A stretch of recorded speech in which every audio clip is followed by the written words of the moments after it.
Hello friends, Namaskar. I am Grijesh Kumar with a new video based on remaining part of previous video which has been created for TGT English preparation. Here question number 271 is given as स्प्यूनेरिज्म. Friends यहाँ पर word स्प्यूनेरिज्म दिया गया है जिसको आपको परिभाषित करना है, इसकी व्याख्या भी करनी है दिए गए ऑप्शन के अनुसार. तो यहाँ पर इसके लिए दिया गया है ऑप्शन अलग अलग. कौन सा ऑप्शन सही है आपको बताना है. तो यहाँ पर देख लेते हैं इसके ऑप्शंस. यहाँ पर पहला ऑप्शन दिया गया है A repetition of usually the sounds of last syllables of the two or more words tons of soil for tons of toil.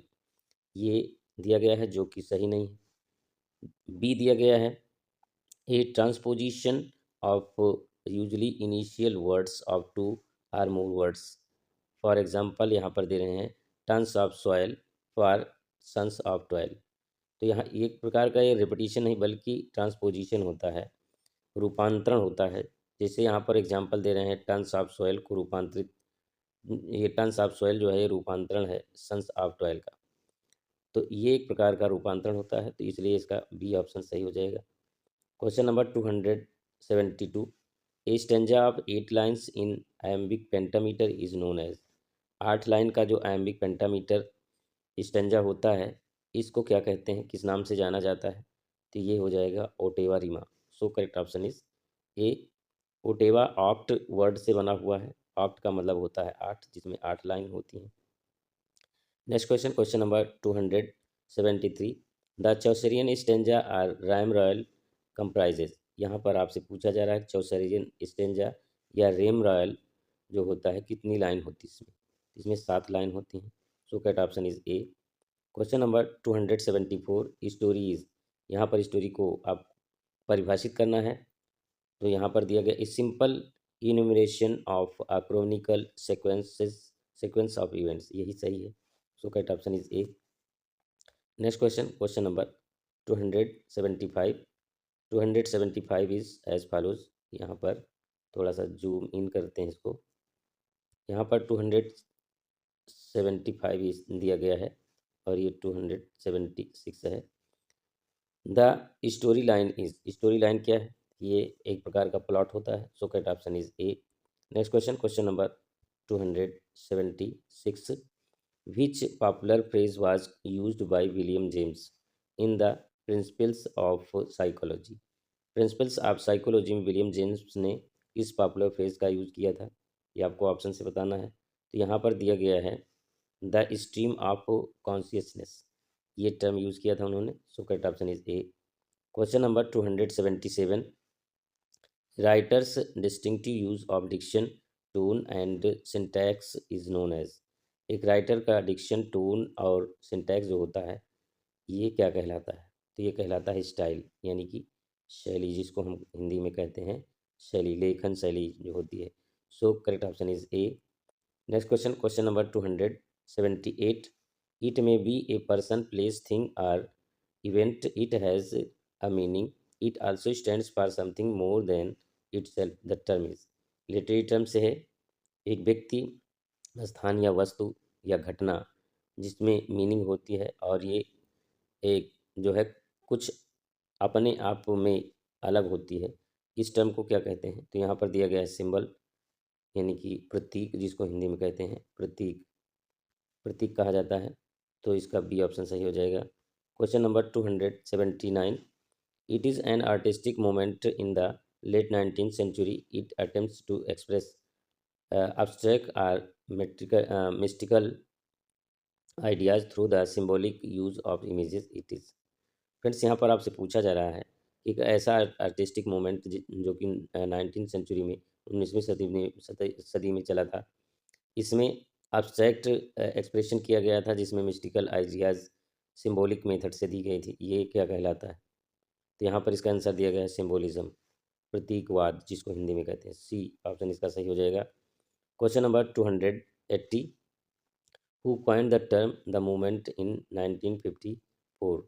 इस द मूवमेंट वर्ड को किसने कॉइन किया था 1954 में. यहाँ पर इसका आंसर दिया गया है J D Scott, literary editor of Spectator. J D Scott ने किया था जो कि द स्पेक्टेटर के एडिटर रहे. So correct option is C. Question number 281, Philip Larkin, Kingsley Amis, Donald Davy, DJ Enright, John Wayne, Elizabeth Jennings, Tom Gunn and Robert Conquest are known as। इन सबको किस नाम से जाना जाता है, ये पूछा जा रहा है। तो ये हैं moment poets. So correct option is D. Friends, यहाँ पर एक क्वेश्चन है कि the war poet, the graveyard poets और मेटाफिजिकल पोएट्स के अंतर्गत कौन कौन से आते हैं। एक एक एग्जाम्पल आप कमेंट के माध्यम से बताएं। Question number 282, what is the term that is applied to many of the works of group of dramatists who were active in 1950s। Friends, यहाँ पर पूछा जा रहा है कि 1950 के दौरान जितने ड्रामेटिस्ट का ग्रुप था उसके लिए कौन सा टर्म यूज़ करते थे। The popular dramatist of this group were, और इनकी पॉपुलर ड्रामेटिस्ट भी दिए गए हैं, Adamov, Beckett, Genet, Ionesco and Pinter, ये दिए गए हैं। तो कौन सा ऑप्शन सही है ये आपको बताना है। तो यहाँ पर ए ऑप्शन दिया गया है, theatre of absurd, nonsense theatre. ये दो बाकी के ऑप्शन इधर दिए गए हैं। यहाँ पर इसके रिमेनिंग पार्ट दिए गए हैं। वर्स लीवर है, थिएटर ऑफ लॉजिक है। इसका सही ऑप्शन यहाँ पर ही दिया गया है, पहला ऑप्शन सही है, थिएटर ऑफ अपसर्ड, बेतुका लोगों का थिएटर। अपसर्ड का मतलब होता है बेतुका। Next question, question number 283 is as follows. Here, Martin Martin Eslin coins this term. The playwrights address the irrational or illogical aspect of life. They show that the modern life is pointless and meaningless. Samuel Beckett and Eugene Ionesco are the best practitioner the term is। इनके लिए कौन सा term use किया जाता है ये आपको बताना है ऑप्शन से। यहाँ पर दिया गया है थिएटर ऑफ अपसेट, पहले ही ये आया है। So correct option is C. Question number 284, theme is, परिभाषित करना है कि थीम क्या होती है। Theme is the insight about human life expressed in a literary work. So correct option is C. Question number 285. It is a kind of dictionary. It consists of words which are grouped according to the similarity in meaning. It is, इसके लिए कौन सा word आएगा ये आपको बताना है। तो थिसॉरस आएगा इसका। थिसॉरस वर्ड यूज़ किया जाता है, इसका मतलब भी कोश ही होता है, एक प्रकार की डिक्शनरी होती है। लेकिन यहाँ शर्त ये होती है कि ग्रुपिंग जो वर्ड की जाती है according to similarity in meaning, meaning में सिमिलरिटी हो उस हिसाब से। बाकी ग्लोसरी भी होता है और आपको डिक्शनरी पता ही है। तो सी ऑप्शन इसका सही हो जाएगा। Question number 286, it is a drama of a serious nature dealing with the thoughts and actions of ordinary people rather than men of great fortune and status. The rise of democracy affected this kind of drama. Which kind of drama it is? यहाँ पर ऊपर ये जो विश्लेषण दिया गया है इसके अनुसार पूछा जा रहा है कि ये किस प्रकार के ड्रामा होते हैं। दिया गया है domestic tragedy. So correct option is A. Next question, question number 287। In Britain, the first domestic tragedies were written in the English Renaissance. One of the first was Arden of Feversham, which was written in 1592, depicting the murder of a virtuous man by his adulterous wife. This tragedy is attributed to, ये tragedy किसको attribute है ये आपको बताना है। तो ये है टॉमस किड के लिए। So correct option is A. Next question, question number 278। 278 is Othello can be classified as. Othello को किसके अंतर्गत रखा जा सकता है। तो ये डोमेस्टिक ट्रेजेडी है। So correct option is A.